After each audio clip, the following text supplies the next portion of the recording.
Well, I've talked a lot about the riots, the actual physical manifestation of the rage around the passing of Ruth Bader Ginsburg and the opportunity for Trump to appoint a third Supreme Court justice. But we've got to talk about the actual important political matter. Can Republicans and will Republicans put someone on the bench? And will they do it before Election Day? Should they do it? You see, a lot of people have said that Republicans may be motivated to go vote if they realize we have to win to get that nominee on the bench. And Democrats are also motivated. You got to go out and vote. Otherwise, you're not, Trump's going to get his third appointee. None of those make sense. Republicans have one choice. They must get a Supreme Court justice nominated and confirmed in near record time, 45 days. According to the AP, it takes about 70. You got to do it in 45 before the election for one reason. If you don't do your jobs, Republicans will be upset.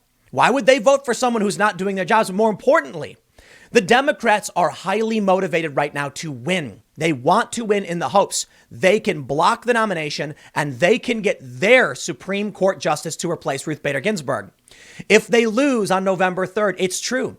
The Republicans can still get an appointee on in their lame duck session, but Democrats will be highly motivated. The only choice is Republicans get it done before Election Day. But will they? Donald Trump said they must vote without delay on his high court pick. Mitch McConnell said they will. Lindsey Graham said they will. And of course, all of the Democrats are running out full speed saying hypocrisy. I say Merrick Garland. I say 2016. Mitch McConnell blocked Barack Obama's nominee. But there's actually a good reason for it. And Mitch McConnell's argument is being ignored by the left. His argument was that Republicans got elected into the majority of the Senate during Obama's second term, meaning people wanted to challenge Obama. You don't have to agree with him, but he's basically saying the American people voted for a Republican Senate majority. We will check and balance Barack Obama, and thus we won't select we won't confirm his nominee. Now, you actually have, according to what Mitch McConnell said, you have a Republican majority emboldened in the midterm to enforce Donald Trump's agenda. That's the argument. It's not necessarily hypocritical. Of course, they may have made some misstatements, but the hypocrisy goes both ways. Because in 2016, every Democrat was saying basically the same thing. You must confirm. You must. Well, don't take it from me. Let's walk through some of the finer points and see exactly what's going to happen and what Donald Trump said. Trump says you must do this. McConnell and Lindsey Graham are on board. And of course, the left is calling for riots and freaking out. Let's read the story from the AP and we'll get a breakdown of how this is going to work. Before we get started, head over to timcast.com/donate. If you'd like to support my work, there are many ways you can give. I got a P.O. box if you want to send me some physical stuff. But the best thing you can do, share this video. If you think I do a rational and reasonable job explaining my thoughts and opinions of the news and you think other people should hear this too, sharing is the most important way to help out my channel. But don't forget to like, subscribe, hit that notification bell, and stick around as we go through the news. The AP says, Trump to Senate, vote without delay.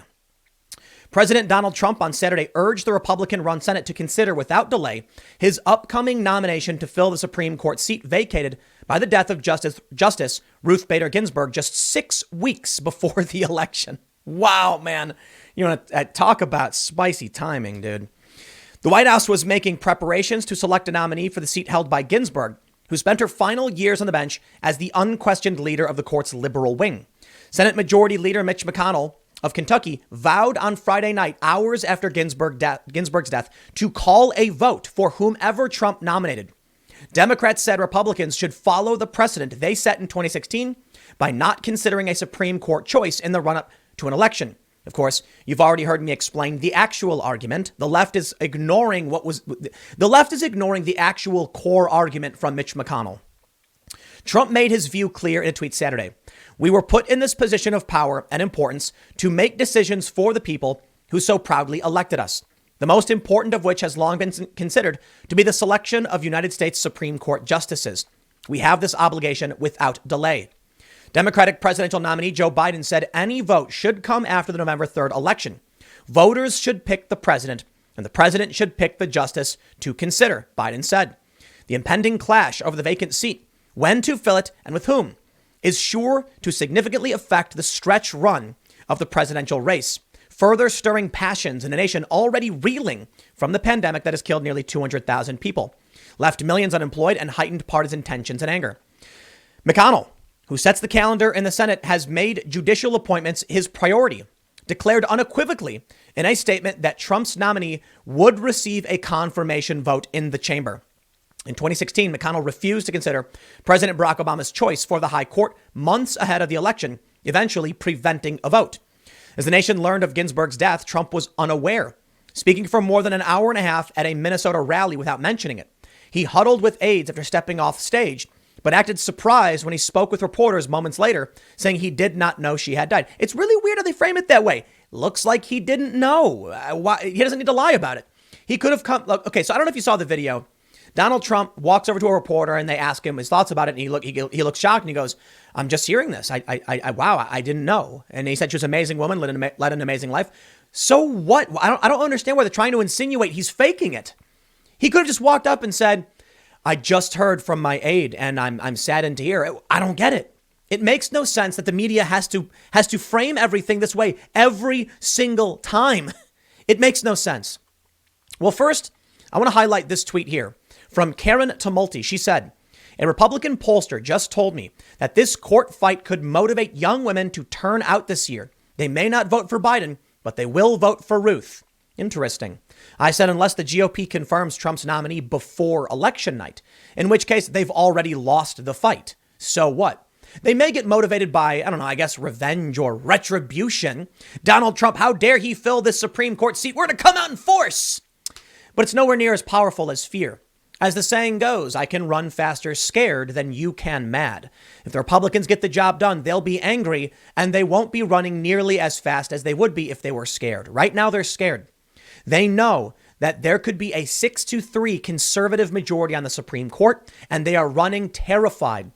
But if Trump wins and the GOP confirms the nominee, then they'll just be mad, and they're not going to be running nearly as fast. However, in response to my tweet, someone said, this is a Twitter user, Alan. He says, "Don't buy it. They nominate and riots start. Those women will vote for law and order." Really interesting point, actually. You see, the left is calling for violent riots. AOC called for people to get radicalized. So what would happen if Trump nominates? Yeah, the left are going to go out and riot in force, and regular suburban women are going to be terrified of the violence, and they're going to ask Trump for help. It's going to split them at least down the middle, and it will probably favor Trump because many of the women who are already looking for law and order are probably leaning towards Trump in the first place. These people are vowing to riot, and it was a huge mistake, a mistake they will come to regret.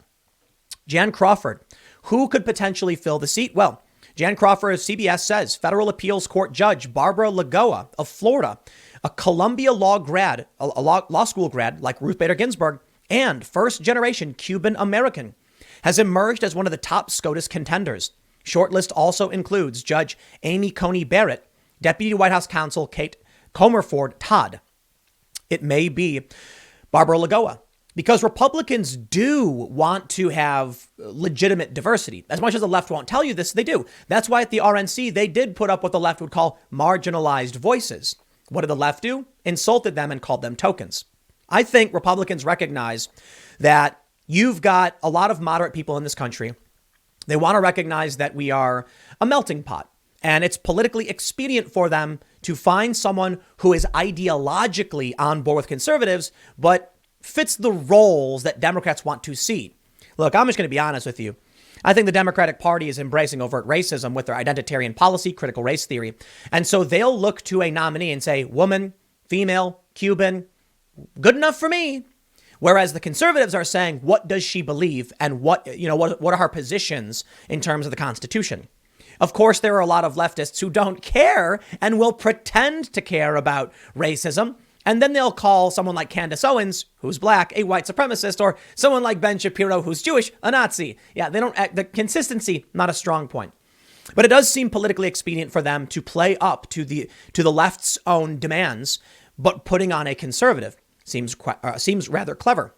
Now, the left is trying to highlight Mitch McConnell's hypocrisy. But Mitch McConnell said it. Look, I'm not a fan of this guy, okay? But he put out a statement, and you need to address his legitimate argument. Last night, Mitch McConnell said, The Senate and the nation mourn the passing of Justice Ruth Bader Ginsburg and the conclusion of her extraordinary American life. My full statement. His first paragraph honors Ruth Bader Ginsburg, and with tremendous respect, I will thank Leader McConnell for absolutely paying his respects to Ruth Bader Ginsburg. She was truly an incredible woman. And I think, anybody who wants to play games and be disrespectful to those who've dedicated their lives in service of this country, I think that's it's inappropriate. We disagree politically, but we have to recognize that we are fighting together for the soul of our nation and that everybody is trying to make the world a better place. Now, of course, you have zealots on both sides. The left is pretty much dominated by them right now, something the Trump base only has substantially less of. It's a tendency, right? It's like an 80-20. Of course, the left will tell me I'm crazy and I'm wrong. I'm sorry. That's just the way I see it. Mitch McConnell said, in the last midterm election before Justice Scalia's death in 2016, Americans elected a Republican Senate majority because we pledged to check and balance the last days of a lame duck president's second term. We kept our promise. Since the 1880s, no Senate has confirmed an opposite party president's Supreme Court nominee in a presidential election year. By contrast, Americans re-elected our majority in 2016 and expanded it in 2018 because we pledged to work with President Trump and support his agenda, particularly his outstanding appointments to the federal judiciary. Once again, we will keep our promise. President Trump's nominee will receive a vote on the floor of the United States Senate. And I will tell you this, these comments are meaningless to me, and so are the comments on the left. I don't care. The Republicans won. Get over it. They get their nominee and they can confirm him. That's how it works. Barack Obama, he nominated Merrick Garland. Too bad. The United States elected a Republican Senate. Those are the rules we all agreed to. And just because the population of California has exploded in the past several decades does not mean they should get more power over other states. Stop moving to California if you have an issue with how the system works. We all knew the rules before they started. Many people on the left are ignoring the fact that Biden, Obama, and all of their allies were saying, if it is an election year, no matter what, you gotta push through that candidate. You must appoint Barack Obama's nominee. You know what I see from this? I see both sides will just say what they need to say if it makes sense. However, you see, at the time they said, push through the nominee. McConnell said, you do not have a Senate majority. Today, McConnell does. I'm sorry. If I were to adjudicate, I would say the argument from the Republicans makes more sense. Think about it. Barack Obama nominates somebody. Let's say they went to a confirmation hearing. They'd vote it down. They'd be like, we do not approve. What a waste of time for everybody. So that's just the way it is. If the Republicans win, what can you do about it? This is how elections work. And in response to this, the left is acting like, the seats are being stolen. No, you just lost. Trump won. The Republicans won, but they're a minority. Yeah, we're not a democracy. We're a constitutional republic with democratic electoral processes. That's it. So when the Senate goes Republican, the Republicans get to choose. When the president is a Republican, they both get to choose. And if the Democrats win back the Senate, well, then maybe you can choose next time. That's how the system works. Me personally, I know what's coming. Tom Cotton. He was on the shortlist for President Trump's Supreme Court nominees, and he said it's time for Roe v. Wade to go. Now, the left doesn't really know what they're talking about when it comes to Roe v. Wade. It just means the states will decide, but it does mean there will be many states that will decide pro-life. So naturally, they don't want to lose that position. They need to be more, honest about what it really means. But I'll tell you this, I personally am pro-choice. And so I recognize, you know what? Hey, I'm a liberal. I'm left-leaning independent. I'm not zealous. I recognize we live in a country. It's a representative constitutional republic, and our reps are elected democratically. And sometimes you lose. I'm an adult. I realize this. I am not the arbiter of morality. I don't get to choose what other people do and live by, how they live. And I think the best example of this would be check out the podcast I did with Glenn Beck I think it was last year, where we had a great discussion about pro-life versus pro-choice, and it ended with us shaking hands and saying, we both think we're fighting towards the right direction. We just disagree here, and we have to learn to live together as Americans. And that's exactly it. I know when I bow my head and say, I lost this one. But I'll tell you what's going on now. You want to call for riots? I'm going to vote for I'm going to vote for Donald Trump. And guess what that means? It means I don't value what you value in the same way.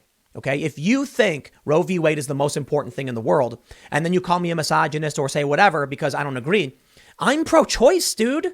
My issue is the riots. My issue is the leftist zealotry and the intersectionality, the identitarianism. I got to set my own priorities. So I have my life and my values that I have to sort through. I'm not going to bend the knee to you because what you think is the most important thing. So you know what that means? You lose. That's it. Go and vote if you have a problem with it. And if you don't, you lose. We'll see how this plays out November 3rd. Well, Lindsey Graham has stepped up because Lindsey Graham has a quote where he says, if in the end of 2020, there is a nominee, to be confirmed, use my words against me. They will not be confirmed, blah, blah, blah. The only problem that they're leaving out is that in the greater context, he was literally talking about split parties. So in 2016, it was before the midterms. Lindsey Graham tweeted, as to my view of filling a Supreme Court vacancy in 2020, I'd encourage you to review these most recent statements, where in May he said this would be a different circumstance than Merrick Garland. Lindsey Graham straight up said, we're talking about split parties, a Democrat president or Republican president with a Democrat Senate or Republican Senate. So what? You know what? I'm just going to stop right there. I don't care. Lindsey Graham could literally come out laughing with a clown nose on going, just jumping up and down and dancing and being like, I can do whatever I want because we won. Woo-hoo, you can't stop me. That's it. The Democrats would do the same thing if they were in power. The Republicans are going to do the same thing. That's the way the game works. Win the vote, then they'll do whatever they want. And then they'll lie to the public to make it seem like they're justified in doing it. Of course, like I said, in this instance, I think the Republicans have a real argument. The Democrats are omitting key context and ignoring their own hypocrisy while accusing the Republicans of hypocrisy. I'm not interested, but I'll tell you what I do find fun. Chuck Schumer's response. We're going to have to dissect this quote, and you're going to love it. Chuck Schumer, Senate Minority Leader, said, the American people should have a voice in the selection of their next Supreme Court justice. Therefore, this vacancy should not be filled until we have a new president. I'll give you a second. And did you catch what he said? He did not say until after the election. Chuck Schumer said, the American people should have, he said, this vacancy should not be filled until we have a new president. So what does that mean? Does that mean if Donald Trump wins the presidency and the Democrats win the Senate, that they won't allow a new Supreme Court nominee until 2025? They didn't say after the election. They said he said new president. I love this year. You know, it's really funny. You guys have probably seen at this point the video of the woman screaming, 2020, no, what have you done? Man, these videos are out of line. It's insane what people are saying. I tell you what, 2020 has been a crazy year. It's been really, really bad. But at a certain point, all you can really do is laugh. I know, even in the worst of things. What kind of life do you live if every day you hear something bad happens and you dig yourself deeper and deeper into your rage? And that's what I see happening. When I saw that video of that woman in her car and she's driving and she's like, and she's just screaming at the top of her lungs, I thought that is the mentality of someone who is being wound up tighter and tighter and doesn't know when to just let go. Just let go. Seriously. Meditate, chill, do what you got to do. Have a drink. Go down to the bar with your friends, play some skee ball, have a couple shots. Just chill. You know, the way I respond to stress is I laugh. I do. I learned this when I was a lot younger. And and it's a sign of maturity. You have to recognize this is life. This is the world. Sometimes bad things happen, and sometimes they happen a lot, like this year. The best you can do is count your blessings and smile for the fortunes bestowed upon you. For all of the bad things you experience this year and all of your defeats, you must remember to keep your wits about you, to smile and persevere. But these people snapped. It's 2016 all over again. Trump won again. They're like, no. Because I'll tell you the reality. Donald Trump's going to appoint a nominee. He's going to nominate somebody. It's going to be, this Cuban American judge, or it's going to be, this Catholic judge, and it's going to be it's going to be a conservative, and that's not going to motivate Democrats. I just don't believe it will, because they'll have already lost the fight. So what do? I don't know. They already lost. And so ultimately, I think they'll riot. I think they'll be angry. And that's the point I was making earlier. I can run faster scared than you can mad. So what I see happening is when Donald Trump makes his nomination and they move to a point in record time, they've said it. They're going to burn everything down. This is going to terrify and shock the suburbs of which I've left. I'm now in rural. I can see mountains. I can see mountains. It's amazing. I'm in the middle of nowhere. Relatively in the middle of nowhere because I don't want to be anywhere near the suburbs because I know what's going to come next. Was I wrong? Well, they're not rioting yet. So that's to be seen. But I guess we all kind of knew this day would come when Ruth Bader Ginsburg would pass. Tremendous, strong woman. She fought off cancer and pneumonia. Really? Wow. So that lady had a will of steel. Very impressive.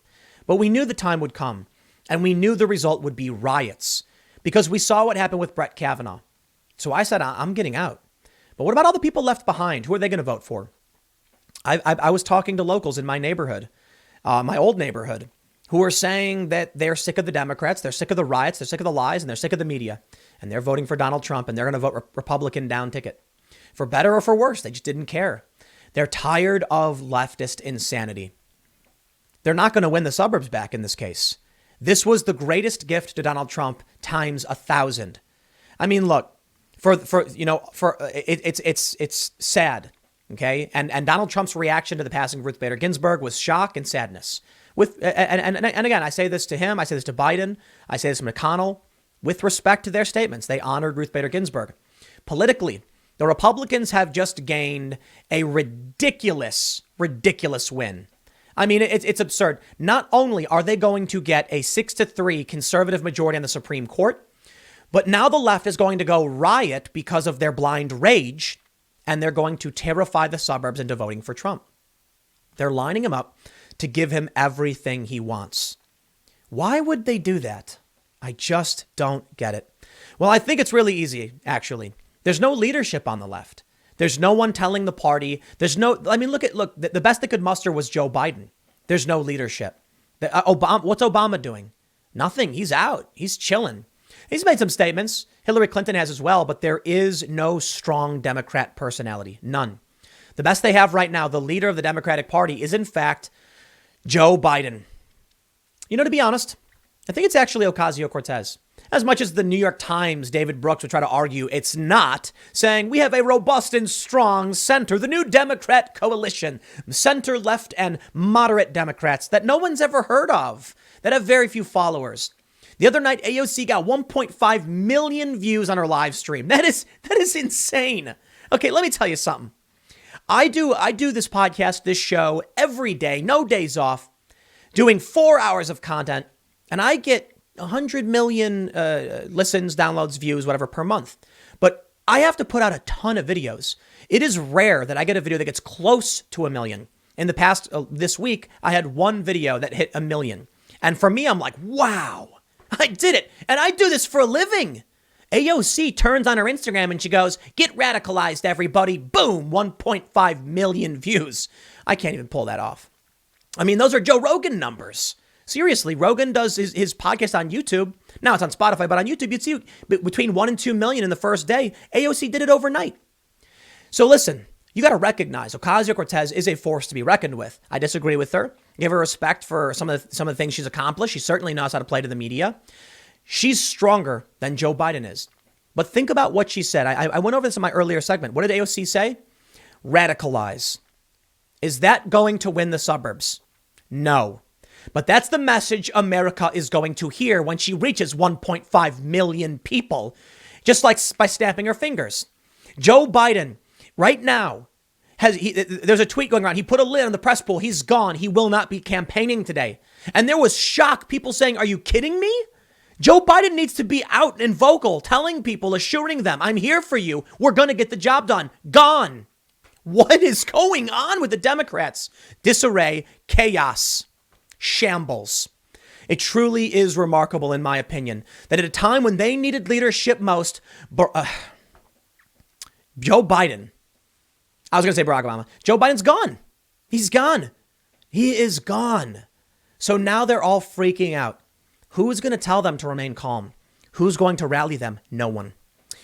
The closest we get to it, Ocasio-Cortez. And what does she say? Radicalize. I kid you not. So you know what? No. I say no. I say to the feds, I say to the police, if they come out and they riot, you shut them down. What we saw last night in Portland was truly remarkable. Flanking maneuvers, smoke out. It was nuts. The ICE agents, they threw thick, dense smoke. And then once Antifa started walking towards them, they flanked around the back and took them from behind. Arrested them from their backs. Whatever. The kids won't know what the innuendo there was. That wasn't what I was trying to say. They went around behind. It's a flanking maneuver. And they ended up arresting these Antifa guys, rounding them up. If they come to the suburbs, do the same. Do not give them an inch. Shut them down. But either way, as soon as they do, and they will, Trump's going to jump 10 points. We'll see how things play out. A lot of people are worried Democrats are going to cheat. The reason I say it's not Trump cheating is because Trump isn't changing the rules of the election. The Democrats are. But it doesn't matter. The tribes are set. The left is adamant. They're the true silent majority. The Republicans say, no, we are. We will find out, I suppose. Or maybe we won't. Maybe we never will. Maybe no one will accept the results. Maybe we'll see a red mirage. Donald Trump landslides on election night. A week later, Joe Biden wins. Both declare victory. The votes are contested. It goes to the Supreme Court. And Donald Trump's appointee, the deciding vote in favor of Trump. Maybe not. Maybe the Democrats find a way to block this confirmation. And we go to the election with 8 Supreme Court justices, a 4-4 split, and no decision on who won. Please, that cannot happen. That will be civil war. Donald Trump and the Republicans must confirm a Supreme Court justice now. Now.